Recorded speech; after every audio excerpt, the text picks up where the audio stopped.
Hello friends, welcome back to my channel cook with Sunayana. আজকের recipe শুক্তো। এই গরমের দিনে মুখের রুচি বদলাতে প্রথম পাতে যদি তিতা অর্থাৎ শুক্তো থাকে তাহলে খাবার একটা আলাদা মাত্রা এনে দেয়। আর সেই শুক্তোটা যদি অনুষ্ঠান বাড়ির মতো সুস্বাদু হয়ে থাকে তো তাহলে তো আর কথাই নেই। তো আজকে আমি অনুষ্ঠান বাড়িতে যেভাবে শুক্তো বানানো হয় সেই শুক্তোর ভিডিও নিয়ে এসেছি। খুব সহজে খুব কম উপকরণ দিয়ে কীভাবে সেই স্বাদটা আনতে পারবেন সেটা আজকের ভিডিওটি দেখলে বুঝতে পারবেন। তাহলে ভিডিও শুরু করি। শুক্তো বানানোর জন্য সবথেকে প্রথমে আমি কিছু সবজি এখানে লম্বা লম্বাভাবে কেটে রেখেছি একই সাইজের। এখানে রেখেছি আলু, তারপরে রেখেছি মূলো, মিষ্টি আলু বা রাঙা আলু, বেগুন, কাঁচকলা, কাঁচা পেঁপে, সজনে ডাঁটা, কচু, তারপরে রেখেছি এখানে উচ্ছে, আর এখানে রেখেছি কিছু বিউলির ডালের বড়ি। এই বড়িগুলো আপনারা বাড়িতেও বানিয়ে নিতে পারেন বা এই ধরনের বড়ি দোকানে কিনতেও পাওয়া যায়, সেখান থেকেও কিনে আনতে পারেন। এছাড়াও কিছু সবজি এখানে অ্যাড করা যায়, যেমন এর মধ্যে ঝিঙে দেওয়া যায়, তারপরে গাজর দেওয়া যায়, বটবটি, সিম, এই ধরনের আরও কিছু সবজি যদি থাকে আপনাদের কাছে হাতের কাছে অবশ্যই অ্যাড করবেন। বা কোনো সবজি যদি এর মধ্যে না থেকে থাকে সেটা বাদ দিয়েও কিন্তু এই শুক্তোটা অসম্ভব সুন্দর বানানো যাবে। তো সবজিটা একই মাপের রাখার চেষ্টা করবেন লম্বালম্বিভাবে, আর আপনাদের পছন্দসই সবজি নেবেন। তো এবার পেস্ট বানাবো, তার জন্য আসি এখানে আমি 2টো কাঁচা লঙ্কা নিয়েছি আর 1 ইঞ্চি সাইজের আদা নিয়েছি। আদাটাকে একটু ছোট ছোট করে টুকরো করে নিয়েছি। এর মধ্যে দিয়ে দিচ্ছি 1 টেবিল চামচ পরিমাণে সাদা সর্ষে বা হলুদ সর্ষে, আর দিয়ে দিচ্ছি 1 টেবিল চামচ পরিমাণে কালো সর্ষে। সাদা এবং কালো সর্ষের পরিমাণটা এক রাখতে হবে। আর পোস্ত দিয়ে দিচ্ছি এখানে 2 টেবিল চামচ পরিমাণে। তো এই সমস্ত কিছুকে আমি একটা পেস্ট বানাবো। এবার আমি সবজিগুলো ফ্রাই করে নেব। তো তার জন্য এখানে তেল দিচ্ছি, এখানে সর্ষের তেলটা ব্যবহার করছি, 2 টেবিল স্পুন পরিমাণে সর্ষের তেল দিলাম। তো আপনারা চাইলে সর্ষের তেল এবং সাদা তেল মিশিয়ে রান্না করতে পারেন বা পুরো রান্নাটাও সর্ষের তেলে বানাতে পারেন, তবে সর্ষের তেলটা দিলে এই স্বাদটা অনেকটাই ভালো হয়। আর একটু আমি সাদা তেলও মিশিয়ে দিলাম। এবার আমি যেটা করব, একে একে সমস্ত সবজিগুলোকে ভাজা করে নেব। তো প্রথমেই বড়িটা দিয়ে দিলাম। প্রথমে বড়িটাকে আগে ভাজা করে নিচ্ছি। বড়িতে যখনই এই ধরনের হালকা ব্রাউন কালারটা আসবে তখনই বড়িগুলো উঠিয়ে নিতে হবে, আর কিন্তু বড়িটাকে ফ্রাই করা যাবে না। এবার ফ্রাই করতে গেলে কিন্তু এটা পুড়ে যাবে। তো এইভাবে একটা ছাঁচার সাহায্যে যদি তুলে নেন তাহলে তেলগুলো ইজিলি আলাদা করতে পারবেন। এরপরে দিয়ে দিলাম উচ্ছেটাকেও এইভাবে লম্বালম্বিভাবে কেটে নিয়েছি, একটু মোটা সাইজের। শুক্তো বানানোর সময় সবজিগুলোকে একই শেপের রাখলে সিদ্ধ হতে বা রান্না হতে সুবিধা হয়। উচ্ছেটাও ভাজা হয়ে গেছে, এবার উচ্ছেটাকেও তুলে নিচ্ছি।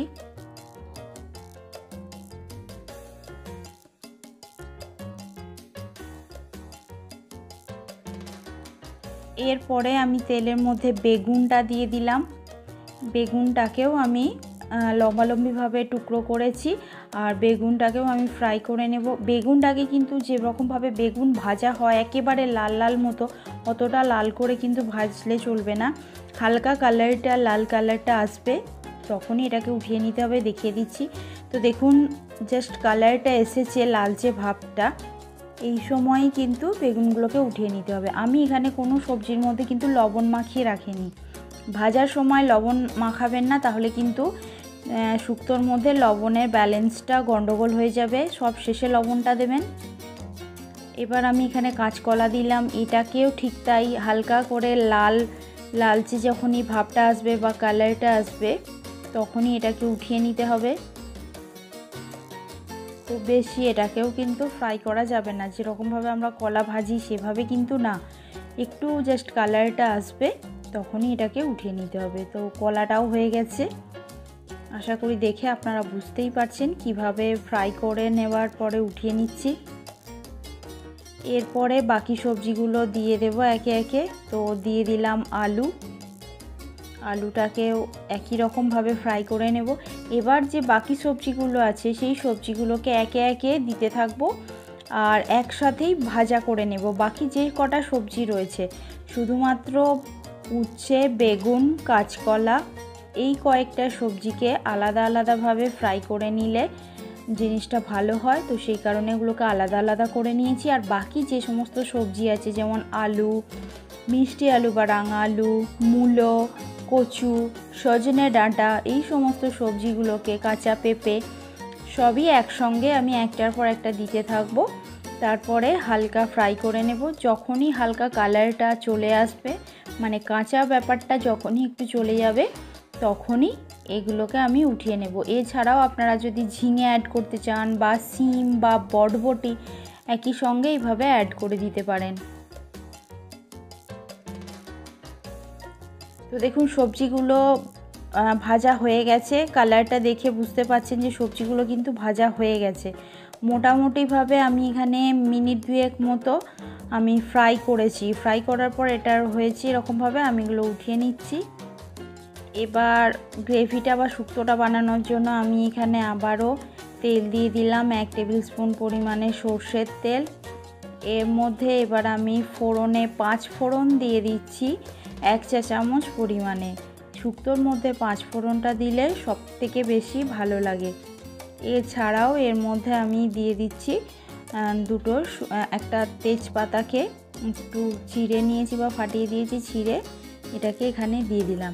এবার আমি এই তেলের মধ্যে যে পেস্ট বানিয়ে রেখেছিলাম সর্ষে, 2 রকমের সর্ষে, পোস্ত, কাঁচা লঙ্কা, আদা, সেই পেস্টটাকে আমি কিন্তু দিয়ে দিলাম। একটুখানি তেলের মধ্যে ফ্রাই করে নেব। এই সময় যদি দেখেন যে মশলাটা পুড়ে যেতে পারে বা মশলাটা পুড়ে যাচ্ছে, তেলের পরিমাণটা কম রয়েছে, সেক্ষেত্রে আপনারা কিন্তু একটু জল মিশিয়ে দিতে পারেন। আমি একটুখানি নাড়াচাড়া করার পরেই তো দেখুন আমি জল দিয়ে দিচ্ছি, না হলে কিন্তু মশলাটা পুড়ে যাবে। ওই যে মিক্সির বাটি ধোয়া জল কিছুটা আমি দিয়ে দিলাম। এবার আরও একটুখানি ভালো করে নাড়াচাড়া করে নিচ্ছি বা মিশিয়ে নিচ্ছি। তো মোটামুটিভাবে মশলাটা আমার মেশানো হয়ে গেছে। এবার এখানে যেই সমস্ত সবজিগুলো শেষে একসঙ্গে ভেজেছিলাম শুধুমাত্র সেই সবজিগুলোকেই মশলার মধ্যে দেব। আগে যে আমি উচ্ছে, বেগুন, কাঁচকলা বা বড়ি যেগুলোকে আলাদা আলাদাভাবে ফ্রাই করেছিলাম সেগুলোকে কিন্তু এখন আমি দেব না। শেষের যে সবজিগুলোকে একসঙ্গে দিয়েছিলাম যেমন আলু, মিষ্টি আলু, সজনে ডাঁটা, কাঁচা পেঁপে, কচু, মূলো এই সমস্ত সবজিগুলোকে একসঙ্গে দিয়ে দিতে হবে আর এর মধ্যে জল দিতে হবে। আমি এখানে 1 কাপ পরিমাণে জল দিচ্ছি সবজিগুলোকে সিদ্ধ হওয়ার জন্য। তো আপনারা আর একটু বেশি পরিমাণে জল দিতে পারেন বা সিদ্ধ যদি না হয় আপনারা ঝোলটা কীরকমভাবে রাখবেন সেই মতো বুঝে কিন্তু আপনারা জলটা অ্যাডজাস্ট করতে পারেন। প্রথমে আমি 1 কাপ পরিমাণেই জল দিয়েছি, এটা যদি সিদ্ধ না হয় পরে আমি কিন্তু আরেকটু জল বাড়িয়ে দেব। এবার আমি এখানে লবণটা দিয়ে দিচ্ছি স্বাদ অনুযায়ী, কারণ আগে বারবার যদি সবজির মধ্যে লবণ দেওয়া হয় তাহলে কিন্তু লবণটা ব্যালেন্সটা ঠিকঠাক নাও হতে পারে। তো সেই কারণে আমি শুক্তো রান্নার সময় সব শেষে জল দেবার পরে লবণটা দিই যাতে করে আমার বুঝতে সুবিধা হয়। এবার ঢাকা দিয়ে এটাকে রান্না হতে দেব।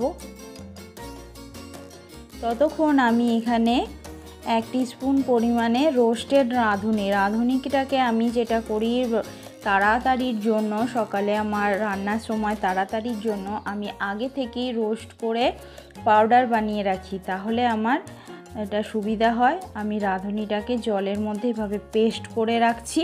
এই রাঁধুনিটা সব শেষে আমি দেব। এই রাঁধুনির যে পাউডার বা পেস্ট যেটা, এটা স্বাদটা অনেকটাই বাড়িয়ে দেবে। এটা শুধুমাত্র রাঁধুনি রোস্ট করে আমি পাউডার ফর্মে রেখেছিলাম। তো এটা হয়ে গেছে। এবার এখানে সবজিগুলো আমার সিদ্ধ হয়ে গেছে। মাঝে আমি কয়েকটা দেখেছিলাম, কয়েকবার নাড়াচাড়া করেছি ঢাকা খুলে। মোটামুটিভাবে 10 মিনিট রাখলেই এটা সিদ্ধ হয়ে যায়।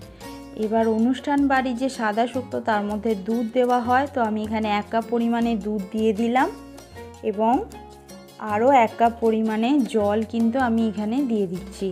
তো বুঝতেই পারছেন আরও 2 কাপ পরিমাণে দিলাম। তারপরে আমি যে সবজিগুলো ভাজা ছিল তো সেই সবজিগুলোকে সব আমি দিয়ে দিচ্ছি একে একে। কাঁচকলা, বেগুন, উচ্ছে এবং বড়ি সমস্ত সবজিগুলোকে এই সময় দুধটা দেওয়ার পর, মানে আগে সবজিগুলো সিদ্ধ হয়ে যাবার পর তারপরেই কিন্তু এই সবজিগুলো দিতে হবে। এবার আবারও ঢাকা দিয়ে কিছুক্ষণ ফোটাতে হবে যাতে এই সবজিগুলোর মধ্যে লবণ এবং মেটা চলে যায় ভালোভাবে। এর মধ্যে চিনি দিয়ে দিলাম 1 টিস্পুন পরিমাণে। শুক্তোটা একটু চিনিটা দিলে ভালোই লাগে খেতে। এর মধ্যে কিন্তু খুব একটা মিষ্টি হবে না, কিন্তু চিনিটা খুব সুন্দরভাবে ব্যালেন্স করে। আবারও সব কিছুকে মিশিয়ে নিলাম, নিয়ে আরও একটু ঢাকা দিয়ে দেব। মোটামুটিভাবে আরও মিনিট 2 মতো এটাকে আরও ফুটিয়ে নেব। তো মিনিট 2 ফোটানোর পর দেখুন এটা কি টেক্সচারটা এসেছে। সমস্ত সবজিগুলোর মধ্যে সুন্দরভাবে দুধ এবং মশলার পরিমাণগুলো চলে গেছে, লবণটাও চলে গেছে। এবার আমি যে রাঁধুনি বাটা যেটা রেখেছিলাম বা রাঁধুনি পেস্ট যেটা, সেটাকে দিয়ে দিলাম। এর ছাড়াও আমি এখানে 1 টিস্পুন পরিমাণে ঘি দিয়ে দিলাম। এটা অবশ্যই দেবেন, অনুষ্ঠান বাড়ি শুক্তোতে কিন্তু এটা দেওয়া হয়। তো গ্রেভির পরিমাণটা আপনারা আপনাদের পছন্দ মতো রাখতে পারেন, আরও বাড়াতেও পারেন। আমি কিন্তু খুব বেশি গ্রেভি রাখিনি, কারণ কম লোকের জন্য রান্না হচ্ছে তাই। তো এবার সব কিছুকে মিশিয়ে ঢাকা দিয়ে দেব। আমাদের শুক্তো কিন্তু রেডি হয়ে গেছে। তো এইভাবে দুর্দান্ত স্বাদের শুক্তো বানিয়ে সকলের জন্য পরিবেশন করুন। আমি এখানে আরও 1 মিনিট মতো ঢাকা দিয়ে রেখে তারপর গরম ভাতে পরিবেশন করব। সকলের জন্য এইভাবে পরিবেশন করুন। আজ এই পর্যন্তই, আবার দেখা হবে আপনাদের সঙ্গে অন্য কোনো এক ভিডিও নিয়ে। ততক্ষণের জন্য ভালো থাকুন। নমস্কার।